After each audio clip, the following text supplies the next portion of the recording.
Hi, everyone. Welcome to episode 4 of The Future Mind, where I discuss the psychology behind future readiness. Now, let me just ask you, how do you feel when you're in a situation you've never been in before?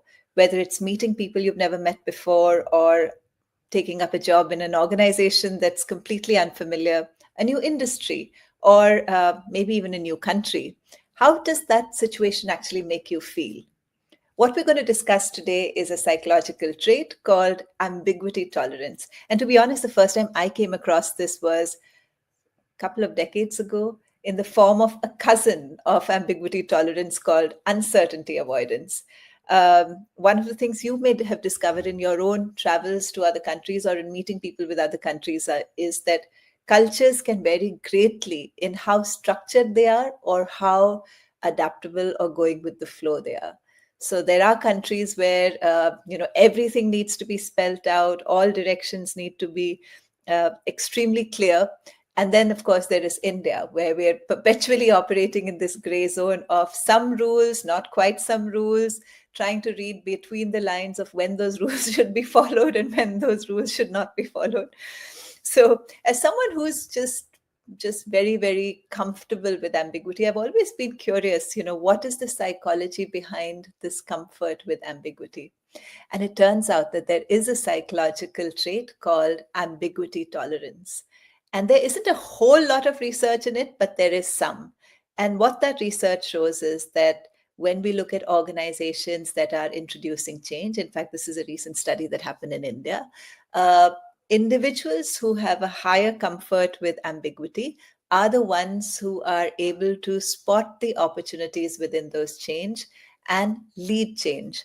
On the other hand, those who are very uncomfortable with ambiguity or low on the tolerance of ambiguity scale find the ambiguity extremely uncomfortable. It's a stressful place for them, and so they wish to quickly move to either a new situation where all rules are spelled out, or sometimes go back to the earlier situation where they were much more comfortable with what the rules are and knew how to operate. Now, let's be honest, all of us are at least somewhat uncomfortable when everything changes around us. Like, for instance, if you're meeting people who are completely different from you, it takes a while to figure out, okay, what are the rules of the game here? What should I speak about? What should I not speak about? What's important? How do I present my findings? How do I present my ideas? So this is perfectly normal. It takes all of us some amount of thinking through and understanding. But what has shifted is this: we're living in a world where uncertainty is so integral to the way work will happen and is already happening. And those of you who are following geopolitics, just the last few weeks have changed the tariff landscape of the US, with several countries in the world, Canada, Mexico, China, obviously with enormous implications for business. So we are living in a world which has far more uncertainty than ever before. In a very large part, this uncertainty is actually led by technology and the fact that technology is opening up the world in ways that people haven't quite understood as yet. But that's not the only force. There's geopolitics, there's climate change, and there's, frankly, the very, very real shifts in people's expectations from organizations, whether those people are engaging with the organization as a customer or whether they're our employees. So there is so much change in the world that we live in. And that's why ambiguity tolerance becomes such an important factor behind the psychology of future readiness. So what can you do if you want to increase your tolerance of ambiguity? I'm going to share with you two simple exercises. Try them and tell me how you feel.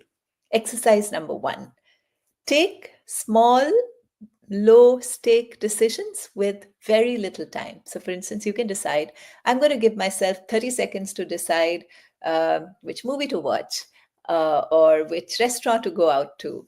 Now, granted, if you had a lot more time and you put in a lot more effort, your choice is probably going to be a lot better. But dealing with situations where you've just made a decision that is on the fly with limited amount of information, helps you both with the decision making and then also to be able to enjoy the experience and whatever that presents. So that's exercise number one, taking low stakes, small decisions every day. Uh, Set yourself a timer, 30 seconds, 45 seconds if you prefer, and take that call and learn to enjoy whatever outcome there is. The second exercise is one of reframing. So whenever you're in a situation where you can feel yourself getting stressed because you aren't quite sure what the rules of the game here are and the situation seems to have absolutely no structure, start asking yourself, so what's the opportunity here? So, what's the opportunity here? Such a powerful question. And what this question does is it teaches us to spot opportunities in places of great ambiguity. Because the truth is that when we're in a situation of great ambiguity and change, that's when the opportunities actually reveal themselves, if we have the eyes to spot them, that is. So, here are two simple exercises for all of us to try. Do let me know how they work out for you. And if you know somebody who you think will benefit from this video, please share, like, and watch out for my other episodes on the future mind, the psychology behind future readiness. Thanks for watching. Bye for now.